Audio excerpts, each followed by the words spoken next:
Hi, everyone. I want to quickly touch on rolling forward in time on an option. We've never discussed this before, so it's a new concept that I'm sharing with you today. And I want to let you know my thought process of when and why I do it. I'm going to use IBIT for today's example. Let's say I bought the June 2028 $30 call and I paid $18 for it. Let's say I bought it in a retirement account. And IBIT goes to $50. And I'm sitting there saying, I'm going to have to exercise these options.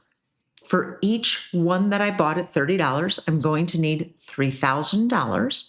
Why? One option controls 100 shares of stock. Strike price is 30. That's where I came up with 3,000. And I know that I don't have a tax issue because it's in a retirement account. I might not feel frantic to roll forward in time. However, let's say I bought this option in a non-retirement account, just a regular everyday trust or an LLC. Let's say I paid $18 for it, and today this option is trading for $18.40. And my concern is, well, maybe 6 months has transpired, and IBIT hasn't started to go back up yet. And I'm going, I wish I had more time. What could I do?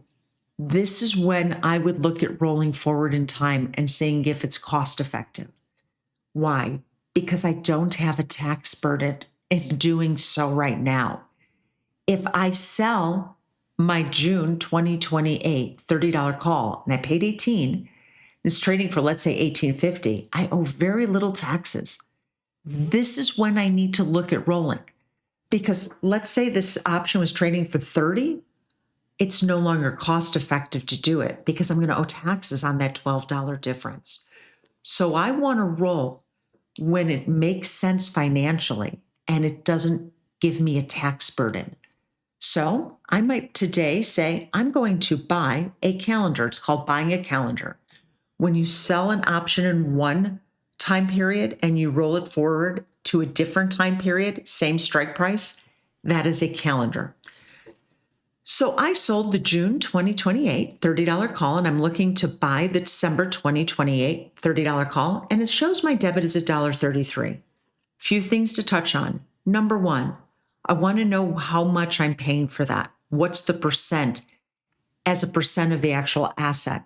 So I take a calculator and I go $1.33 divided by the price of the asset, which is $38.60, and I see it's 3.4%.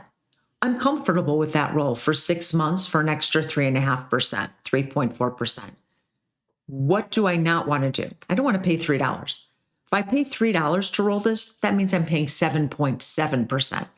I'm not interested in the roll then. It's got to make sense financially. More importantly, this is always going to be a limit order. It is never a market order because when you're rolling forward in time, you're generally rolling forward to an option that has lower open interest. And they will take advantage of that if you make it a market order. I'm always a limit order when I do this. So I price it out and I see the midpoint's $1.33. I might even roll it up to $1.40 to get it filled, but I'm not going to go to $2.15. I'm going to be patient and get my price so it makes financial sense. The key here is to start to think about this. If you have a trade, perhaps you placed it 6 months ago, it hasn't gone anywhere, it's outside of a retirement account. You're saying, well, I'd really love to have an extra year of time. I still like the narrative long term. That is when I start to consider rolling forward in time. I do this on my LEAPS. Perhaps I have a January 2028 and I can roll it now to December 2028 and buy an extra 11 months. So this is the time in the market that I start to consider making these adjustments. Thank you for watching.